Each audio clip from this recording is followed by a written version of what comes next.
Olá, bem-vindos à nossa aula sobre estudo de caso na educação especial. Ao longo desse encontro, vamos compreender o que é o estudo de caso, né? Qual sua importância para a educação inclusiva, né? E como ele pode nos ajudar a planejar práticas, pedagógicas que sejam mais coerentes, né, com a necessidade do nosso público da educação especial. Mais do que um documento, né, uma exigência administrativa, a gente precisa ver o estudo de caso como um instrumento, né, de investigação pedagógica que nos permite compreender o que é quem é o estudante, né, quais são as suas potencialidades, quais são as suas barreiras, né, e quais os apoios para favorecer sua participação e aprendizagem, né? Então, para iniciar a nossa reflexão, convido vocês a pensar em algumas situações que provavelmente fazem parte, né, do cotidiano escolar. Então, quando um estudante, né, apresenta uma dificuldade persistente, né, de aprendizagem, participação, né, quando costuma ser nossa primeira, qual seria a nossa primeira pergunta, né, o nosso primeiro questionamento, né? Muitas vezes a gente questiona: será que ele tem algum transtorno? Será que precisa de um laudo? Qual é o diagnóstico, né? E essas perguntas são compreensíveis, porque durante muito tempo, né, como a gente já conversou, a escola foi ensinada a buscar explicações mais centradas no estudante, né? Ele era o foco, né? Ele era a pessoa com o defeito. Entretanto, né, na perspectiva inclusiva, ela vai nos convidar a ampliar esse olhar, né? Talvez a pergunta mais importante nem seja o que o estudante tem, mas o que está acontecendo no contexto educacional que pode estar dificultando sua participação e aprendizagem, né? Então, essa mudança de perspectiva é justamente o que fundamenta o estudo de caso. Antes da gente avançar, então, vamos conhecer os objetivos dessa aula. Ao final dessa unidade, né, a gente espera que possamos ser capazes de compreender o conceito de estudo de caso, né, reconhecer sua função dentro da educação especial. Também tentaremos identificar suas etapas de construção, diferenciar o estudo de caso do PAEE, do PEI, né, analisar situações escolares a partir das dimensões da acessibilidade, né, e compreender os papéis dos diferentes profissionais envolvidos nesse processo. Perceba que nosso foco não será apenas conhecer o documento, né? Nosso objetivo aqui será compreender um modo de olhar para o estudante e para o contexto, né, escolar. E é por isso que precisamos começar entendendo o que realmente significa realizar um estudo de caso. Então, o que é o estudo de caso, né? Então, o estudo de caso pode ser compreendido como um processo sistemático, né, de investigação pedagógica, né? Então, observe que utilizamos a expressão investigação pedagógica. Isso significa que seu foco não está na avaliação clínica, né, nem na produção de diagnósticos. O que buscamos compreender são as necessidades do estudante, suas potencialidades, as barreiras presentes no contexto escolar, né, suas formas de participação e os apoios necessários para favorecer a sua aprendizagem, né? Portanto, o objetivo do estudo de caso não é responder à pergunta qual é o problema desse estudante, né? Mas sim como esse estudante aprende, quais são as barreiras que estão interferindo em seu desenvolvimento, né? E quais seriam as estratégias que poderiam favorecer a sua participação. Então, essa diferença parece simples, mas representa uma profunda transformação na forma para a gente compreender a deficiência e a inclusão, né? Então, para tornar essa discussão ainda mais clara, vamos observar o que o estudo de caso efetivamente representa, né? O que ele realmente representa. Então, vamos lá, né? Ao observar essa tabela, né, percebemos que o estudo de caso ele não deve ser confundido com diagnóstico médico ou uma avaliação clínica, né? Também não se trata de uma busca por déficits, né, de, é, de um instrumento para rotular aquele estudante, né, ou um documento criado para justificar dificuldades escolares. Infelizmente, né, em alguns contextos, ainda encontramos práticas que associam o estudo de caso à procura de problemas ou limitações no estudante. Entretanto, né, sua finalidade é exatamente oposta. O estudo de caso ele é um instrumento pedagógico, é um processo investigativo, como a gente já falou, né? É uma construção coletiva, é uma ferramenta para identificar barreiras e potencialidades, né? Portanto, ele é um instrumento que subsidia o planejamento. E aí, dentro dele, os apoios, né, para contribuir para garantir esse direito à aprendizagem, né? Quando compreendemos dessa forma, ele vai deixar de ser uma prática burocrática para passar a ser uma ferramenta pedagógica de grande relevância. Mas para entender por que essa mudança aconteceu, precisamos compreender uma transformação importante, né, na forma como a deficiência passou a ser concebida. Então vamos aqui sempre chover no molhado, né, no sentido de repetir algumas coisas que são muito importantes, né? Durante muito tempo nós sabemos que predominou essa visão centrada, né, no déficit. Então, dentro dessa perspectiva, a deficiência tinha uma compreensão quase exclusivamente como algo só do sujeito, né? Claramente uma deficiência onde precisava ser consertado. Então, consequentemente, a pergunta mais frequente era o que há de errado com esse estudante, né? E aí hoje o convite é para ter uma perspectiva mais biopsicossocial, né, que propõe uma compreensão muito mais ampla. Então a deficiência passa a ser entendida como resultado da interação entre as condições do sujeito, né, essa base biológica que a gente não desconsidera, mas o ambiente também, as relações sociais que ele estabelece, né, os recursos de acessibilidade e as oportunidades de participação que estão disponíveis, né?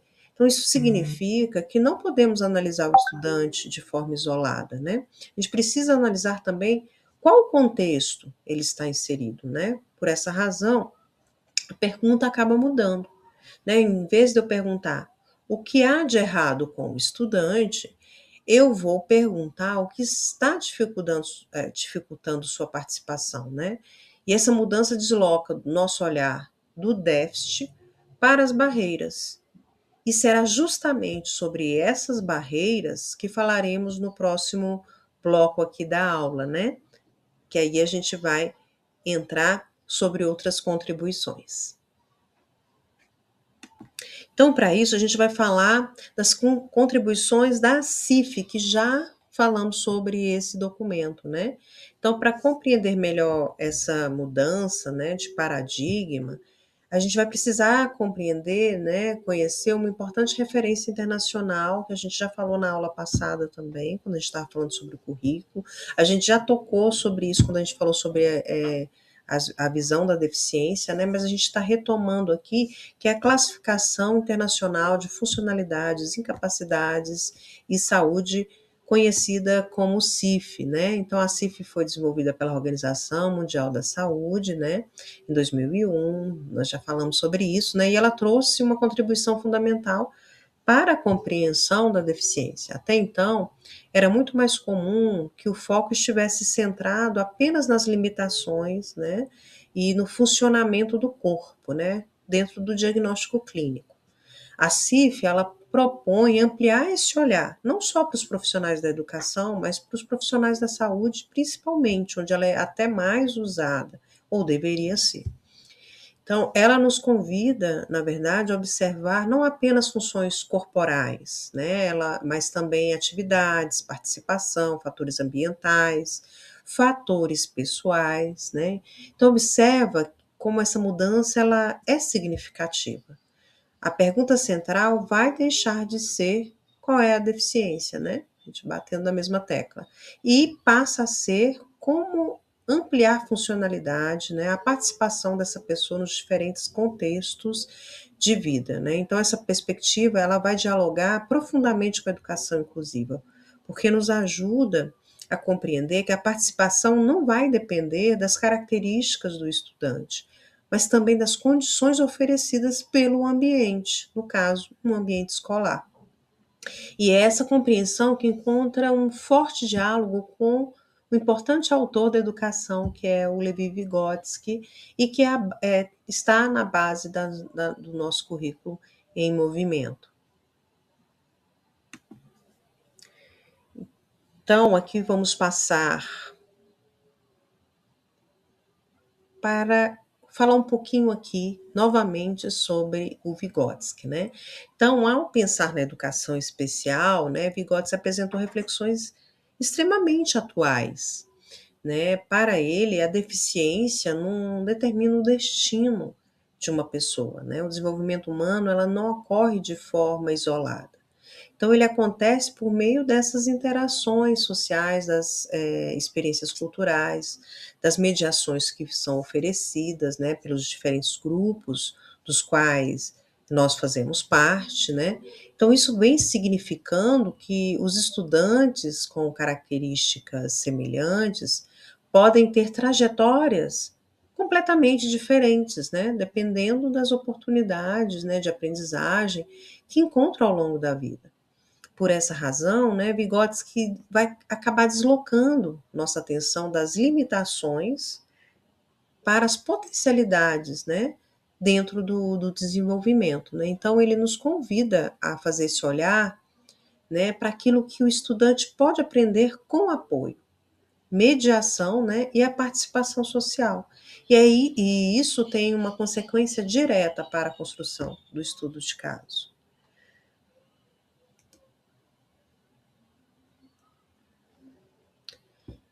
Então, o que isso significa para o estudo de caso, né? Tudo que a gente falou. Se adotarmos uma perspectiva, né, histórico-cultural, né, vigotskiana, não podemos investigar apenas o estudante, né? Não tem sentido.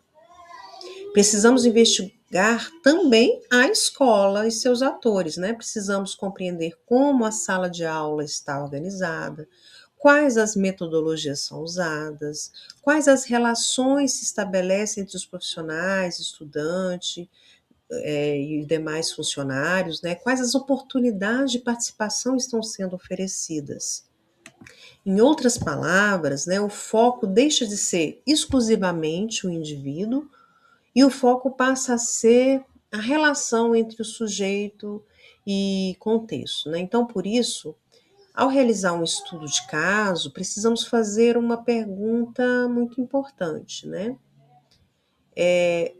O estudante, não é que o estudante não aprende, ou ainda não encontramos a mediação necessárias para aprender. Na verdade, esse é o deslocamento da pergunta. Não é ele que não aprende, mas a gente que não conseguiu ainda encontrar as mediações necessárias para que ele aprendesse.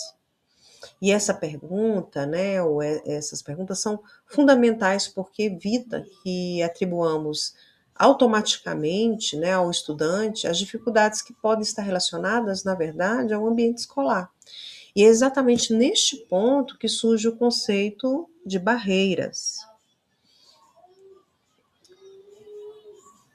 As barreiras e a participação, né? Agora, iniciaremos um dos conceitos centrais da aula. Quando falamos em inclusão, frequentemente pensamos em recursos, adequações, estratégias, Mas antes de pensar em apoios, precisamos identificar aquilo que está dificultando a participação.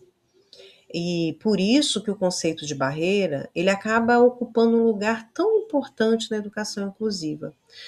A partir desse momento, né, o nosso olhar se volta para o obstáculo que podem estar limitando o acesso, né, à participação e à aprendizagem desses estudantes, né?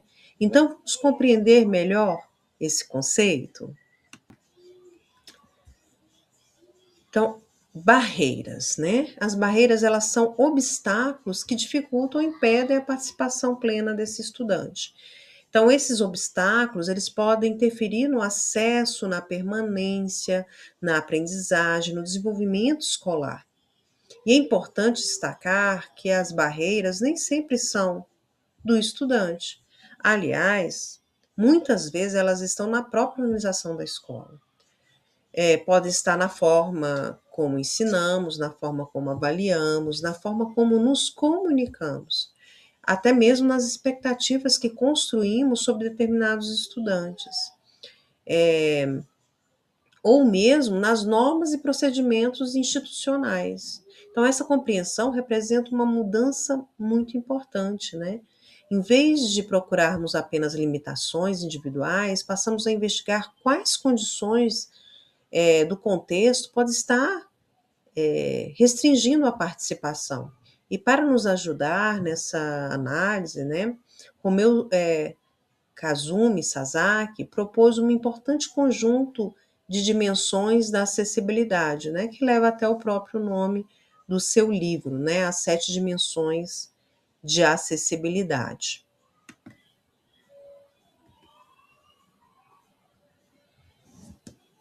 Então, quando ouvimos a palavra acessibilidade, muitas vezes a gente pensa imediatamente em rampas, elevadores, adequações que são arquitetônicas.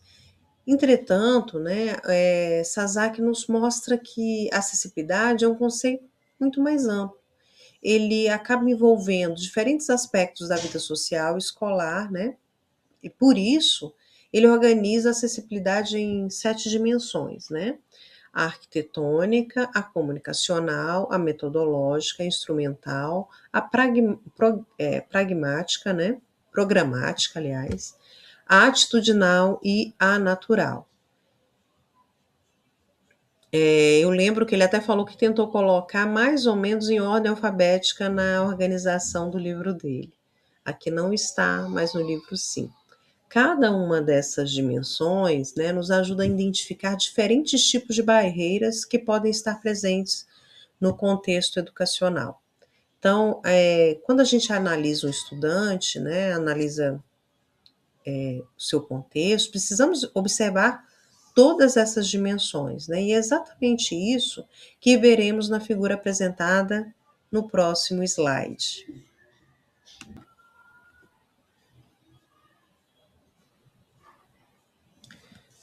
Aqui está. Observe que o diagrama ele coloca o estudante no centro, né, de uma rede de condições que influenciam sua participação.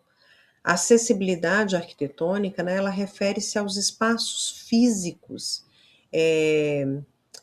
A comunicacional ela vai envolver as formas de comunicação, acesso à informação. A metodológica ela está relacionada às estratégias de ensino. A programática envolve normas, regulamentos, né, procedimentos. A atitudinal refere-se aos preconceitos, à criação de estereótipos, às expectativas. E a acessibilidade natural, né, considera as condições ambientais como ruídos, iluminação, estímulos sensoriais, né? Então percebam que muitas dessas dificuldades que atribuímos ao estudante pode ser, na verdade, localizadas em uma dessas dimensões aqui apresentadas, né? Por essa razão, a gente precisa entender, né, sobre essas dimensões, né, que constituem importante e elas acabam constituindo uma importante ferramenta para a realização do estudo de caso. Mas como isso poderia ser feito, né? Como é que eu poderia aplicar isso, né? Aplicando Sazak ao estudo de caso, né? Então, ao analisar um estudante, né, uma pergunta que nos deve acompanhar durante esse processo é qual das dimensões de acessibilidade a barreira está localizada, né? Então, imagine, por exemplo, um estudante que não consegue acompanhar a atividade. Ok. A dificuldade está em sua capacidade de aprendizagem?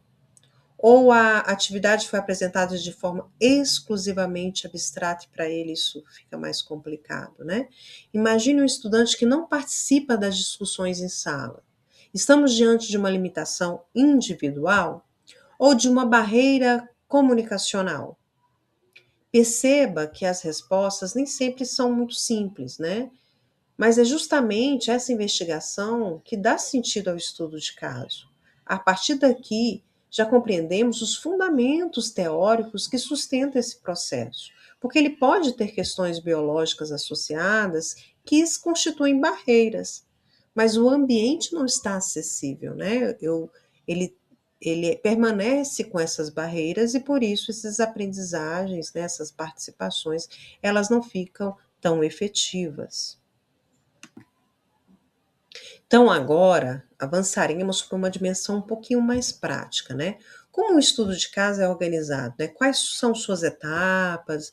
Quem participa de sua construção, né? Então, é para a gente entender sobre isso. Mas antes, vamos aqui falar sobre o decreto, né? A gente já falou um pouquinho sobre isso, mas vamos retomar. Então, até aqui a gente discutiu os fundamentos conceituais de um estudo de caso, né? Envolvendo Vygotsky, acessibilidade de Sazak, enfim. Agora o convite aqui para a gente compreender sua importância no contexto das políticas públicas educacionais mesmo, né? Então, com a publicação do decreto, né, 2686 de 2025, o estudo de caso ele passa a ocupar uma posição central, né? Ele tem um protagonismo aí, né, na organização do atendimento educacional especializado. Isso significa que ele deixa de ser apenas uma prática recomendada e passa a constituir uma etapa obrigatória para fundamentar as decisões pedagógicas relacionadas ao atendimento dos estudantes, né, público-alvo da educação especial, tanto na rede pública do Distrito Federal como em qualquer outra unidade federativa, né. Então essa mudança ela é bastante significativa, porque ela acaba reforçando uma compreensão muito importante, né. As decisões sobre os apoios necessários não devem ser baseadas exclusivamente no laudo, no diagnóstico clínico, né? Elas devem ser fundamentadas na análise das necessidades, potencialidades e barreiras identificadas no contexto escolar. Em outras palavras, antes de planejar qualquer intervenção, né, a gente precisa compreender profundamente a realidade daquele estudante, né? Então, é justamente para isso que serve o estudo de caso, para isso que ele existe, né? Então, vamos conhecer as etapas que compõem esse processo. O estudo de caso, ele não acontece de maneira improvisada, né? Ele segue uma sequência organizada em etapas, né? Que acaba orientando essa coleta de dados, essa análise dessas informações, né? Então, observe que o processo se desenvolve em, em um aspecto muito mais amplo, né? Em 4 momentos fundamentais. Primeiro, isso está no decreto, né? Primeiro, a gente precisa identificar as demandas e as barreiras. Em seguida, a gente vai analisar o contexto educacional. Depois, identificamos as potencialidades e os apoios necessários, né? E, por fim, definimos as estratégias de acessibilidade. Tem todo um sentido para isso, né? Perceba que existe exatamente uma lógica importante nessa sequência. Não começamos pensando já nas adequações. Não começamos definindo já as estratégias. Primeiro a gente precisa compreender a situação, né? Fotografar isso. Depois analisamos esse contexto, né? Só depois que a gente vai planejar as ações. Então, essa ordem ela vai evitar ou tentar minimizar, né, decisões precipitadas que, e buscar favorecer, né, as intervenções mais coerentes, concretas, assertivas, né? Então, vamos observar cada uma dessas etapas com mais atenção.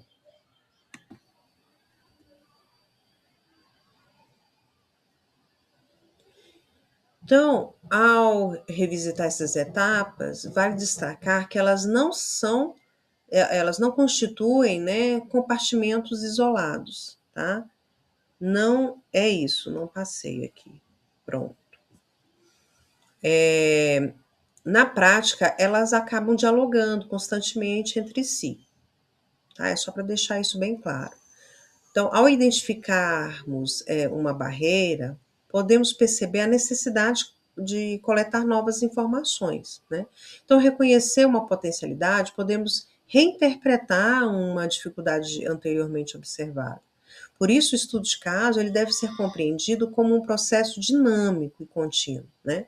Seu objetivo não é produzir um documento estático. Seu objetivo é gerar compreensão, né, para orientar as decisões pedagógicas, né? E essa compreensão se constrói progressivamente, né?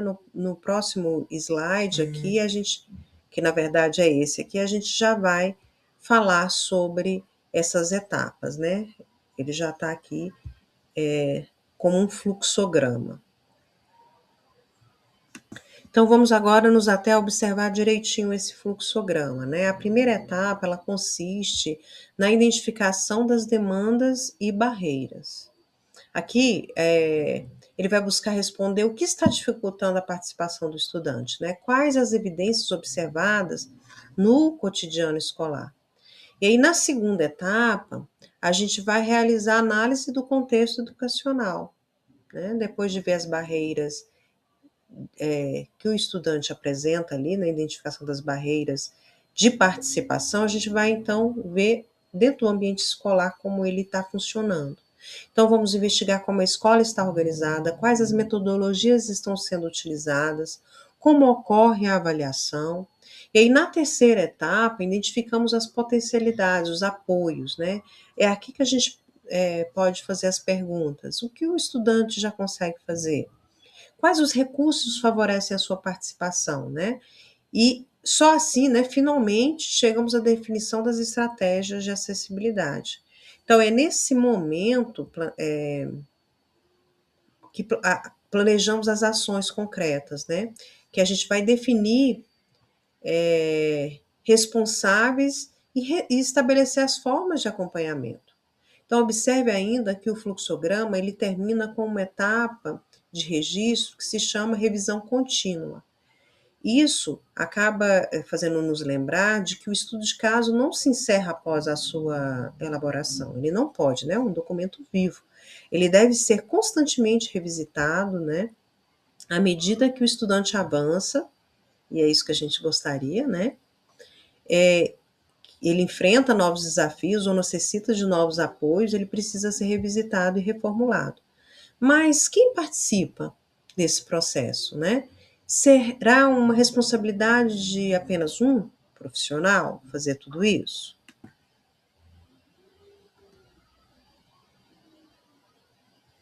Vamos então conhecer o papel de cada um nesse processo, né?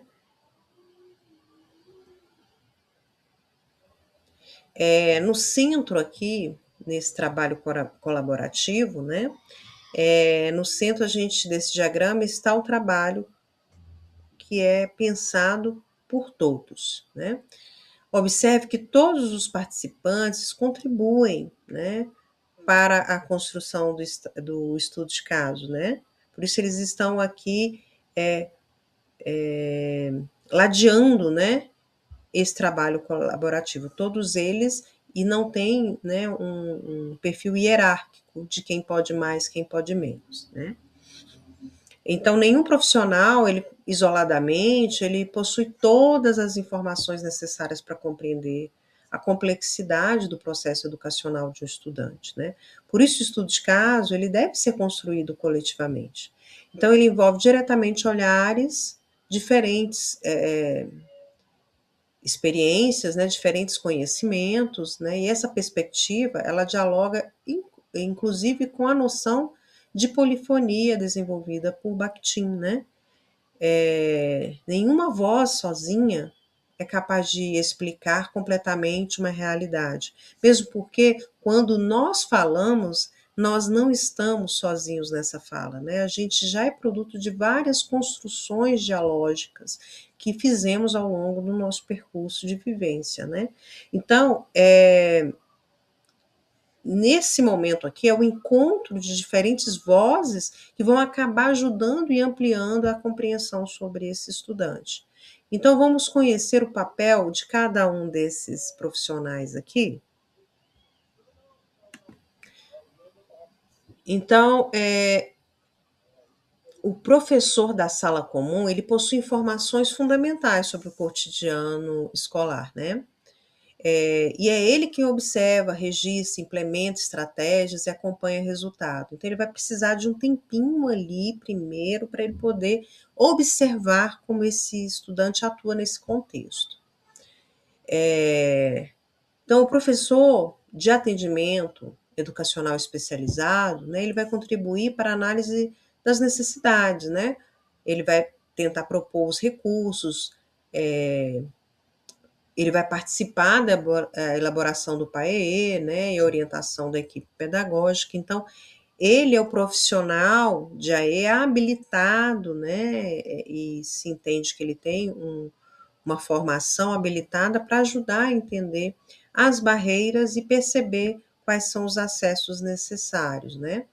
A coordenação pedagógica, ela organiza esse fluxo do processo, né? Ele articula os participantes, ele acompanha esses registros, ele como equipe, ele pertence à escola, percebe essas participações também, né? E, óbvio, a gestão escolar, né? Ela assegura condições institucionais para que o processo aconteça, né? Tempo para que essa reunião aconteça, para essas trocas acontecerem, né? Então, ela vai disponibilizar também recursos, né? E, enfim, garantir a implementação de todo esse desenho, né? De necessidades que esse trabalho colaborativo vai organizando e vai aprimorando ali para fazer esse desenho sobre a necessidade do aluno e a identificação dele. Então, observe que, além de todos esses profissionais, existe a família, ela precisa participar ativamente do processo, né? Ela não tem uma participação, né? Ela não vai ter substituir uma responsabilidade que é pedagógica, né? Mas ela precisa estar a par e fazer parte, ter sua voz também sendo ouvida, né? Ela precisa participar ativamente. Da mesma forma, a escola não substitui o papel da família e nem a família o da escola. Então, há uma complementariedade nesse processo, né? Então, trata-se de uma construção compartilhada. Então, essa construção que deve ser coletiva, ela produz um conjunto de informações, né, que servirá de base para outros instrumentos pedagógicos, e é sobre isso que trata o próximo slide.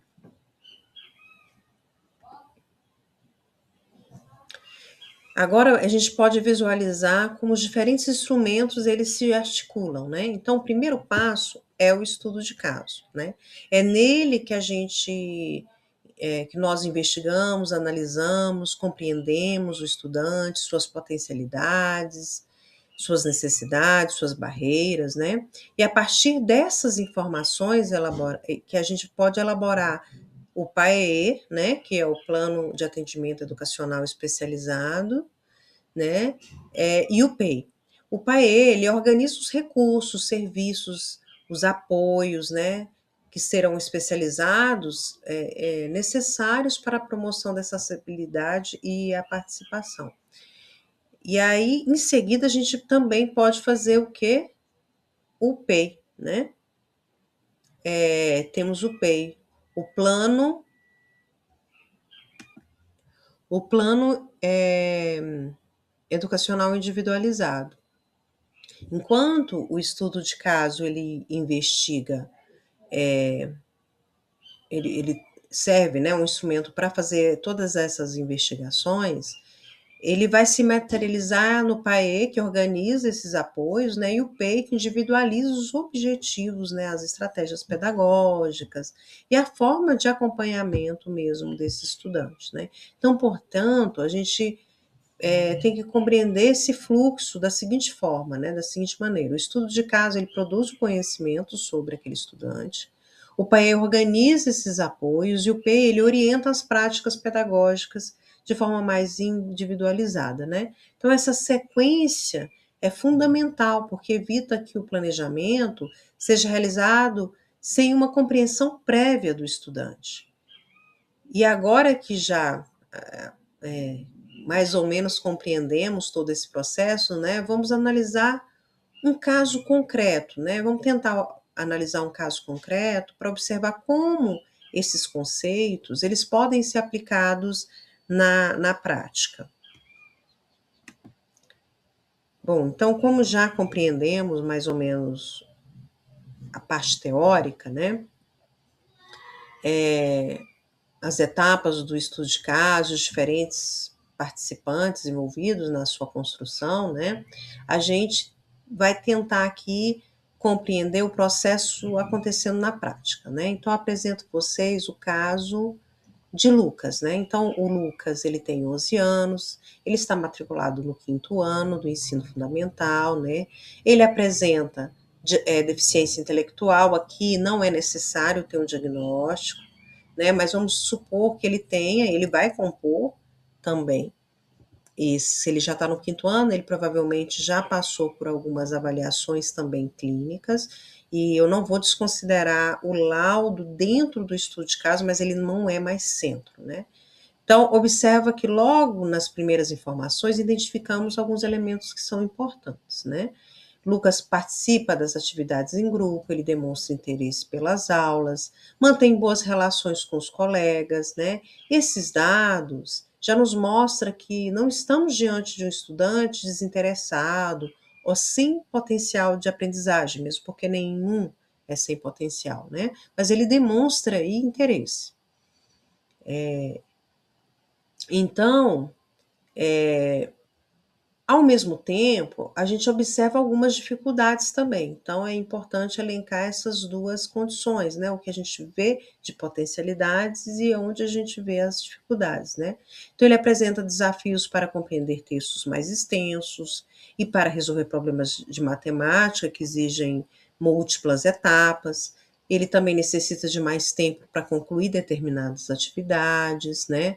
Outro aspecto importante é que o Lucas demonstra melhor compreensão quando recebe apoio visual, né, exemplos concretos. Então, nesse momento, eu gostaria de chamar a atenção para um ponto fundamental, né? Se estivermos analisando apenas o diagnóstico, provavelmente teríamos poucas informações para planejar, né, intervenções pedagógicas. Mas quando a gente observa, né, a forma como ele aprende, a gente começa a construir um conhecimento muito mais útil para o trabalho docente, né? E é exatamente isso que a gente vai tentar fazer agora, né? Vamos identificar algumas possíveis barreiras presentes dentro desse contexto, desse relato aqui, fictício, né? Então, vamos lá. Então, a realizar um estudo de caso, né, nosso primeiro impulso não deve ser perguntar o que o estudante não consegue fazer. A gente precisa perguntar quais as barreiras podem estar dificultando sua participação e aprendizagem, né? Observem que ao analisar Lucas, conseguimos levantar diferentes hipóteses, né? Do ponto de vista metodológico, a gente pode perceber que atividades muito extensa, né, abstrata, podem representar um obstáculo para ele. É um ponto. Né, explicações muito rápidas ou apresentações simultâneas, né, de muitas informações também podem dificultar essa sua compreensão. Então, na dimensão comunicacional, precisamos refletir sobre a linguagem que a gente vai utilizar. Será que as instruções estão claras? Será que são objetivas? Será que estão acompanhando acompanhadas de recursos visuais, já que foi uma coisa identificada que o ajuda, né? Já nas dimensões atitudinais, nós devemos questionar nossas próprias expectativas em relação à aprendizagem dessa pessoa. Será que a gente está acreditando nas potencialidades de aprendizagens desse estudante, né? Ou a gente está só no laudo, né? Ou estamos limitando nessas oportunidades por acreditarmos que determinadas atividades são complexas demais para ele e a gente nem oferece, né?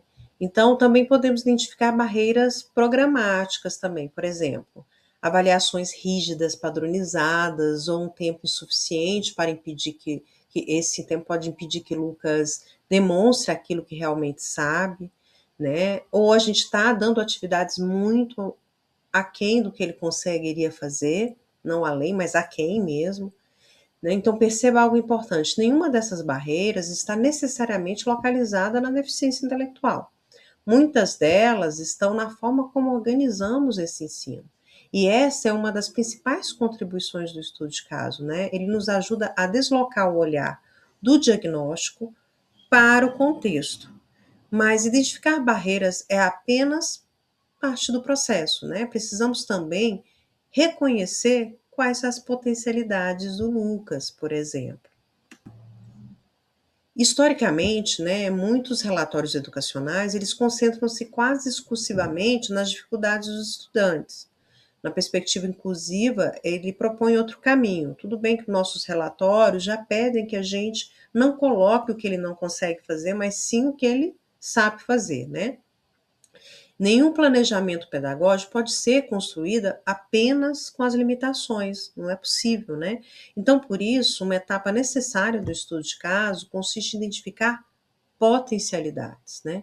Então, ao observar Lucas, percebemos diversos elementos positivos.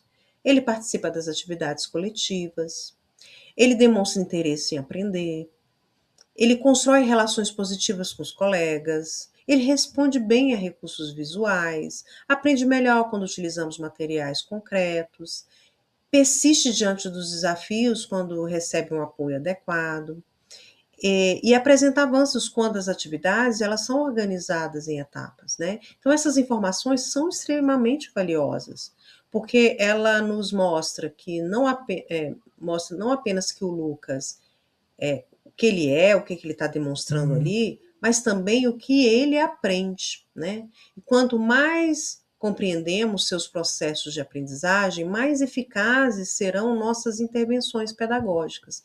Então, observe que as potencialidades identificadas já começam a identificar possíveis caminhos para o planejamento, e é justamente isso que faremos a seguir.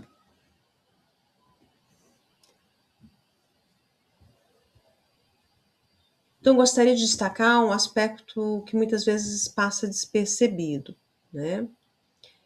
As potencialidades não são características secundárias, né? Elas, às vezes, constituem o ponto de partida mesmo para qualquer proposta. Então, quando identificamos que o Lucas aprende melhor por meios de experiências concretas, obtendo uma pista visual, né, importante, enfim, isso tudo ajuda a organizar esse ensino, né? Quando percebemos que ele responde positivamente aos recursos visuais, encontramos outro elemento que poderá, né, orientar nossas estratégias, né, futuras. Então, quando observamos sua capacidade de participação social e suas boas relações com os colegas, a gente também pode identificar oportunidade para desenvolver práticas colaborativas. E, em outras palavras, a potencialidade ela funciona como ponte para a aprendizagem. Por isso, um bom estudo de caso não descreve apenas dificuldades, ele revela possibilidades. E são essas possibilidades que irão orientar o nosso planejamento.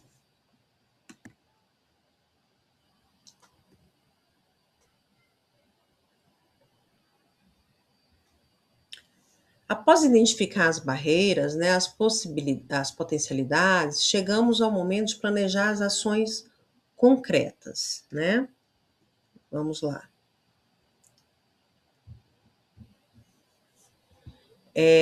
Observe que as estratégias apresentadas, elas não surgem aleatoriamente, né? Elas derivam diretamente das informações coletadas durante o estudo de caso ali nas primeiras etapas. Se Lucas apresenta dificuldade diante de tarefas complexas, né, uma estratégia adequada é fragmentar essas tarefas em etapas menores.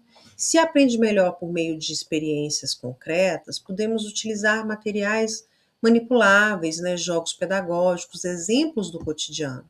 Se responde positivamente a recursos visuais, podemos utilizar esquemas, imagens, organizadores, gráficos, né? E roteiros visuais mesmo. Também precisamos pensar na avaliação. Nem sempre oferecer exatamente a mesma avaliação para todos significa promover equidade, né? E não é redução, como a gente falou na aula passada, de conteúdo, é apresentação mesmo, né? Como ele consegue fazer essas expressões, né? Então, em alguns casos, ampliar o tempo disponível, né, diversificar instrumentos avaliativos, valorizar o processo de aprendizagem, né, permite que o estudante ele possa demonstrar seus conhecimentos de uma maneira mais adequada para ele. Além disso, né, a gente precisa planejar estratégias para que ele possa participar.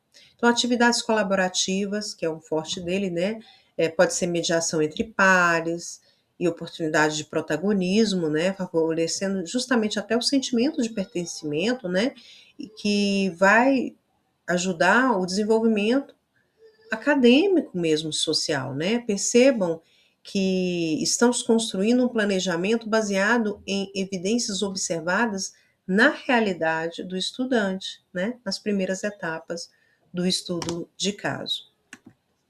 Então, para finalizar, né, a nossa aula um pouco mais curtinha, né, de estudos de caso, é, vamos fazer uma revisão, mais ou menos, né? Então, ao longo dessa aula, a gente discutiu conceitos, a gente analisou documentos, a gente conheceu as etapas e examinamos um exemplo prático, mais ou menos, né, do Lucas, mas talvez a principal aprendizagem esteja relacionada à forma como escolhemos olhar para o estudante, né? Então, quando observamos apenas as limitações, enxergamos diagnósticos. Quando observamos apenas os déficits, enxergamos dificuldades. Mas quando a gente observa as interações, as barreiras, os apoios e as potencialidades, a gente pode enxergar sujeitos, né?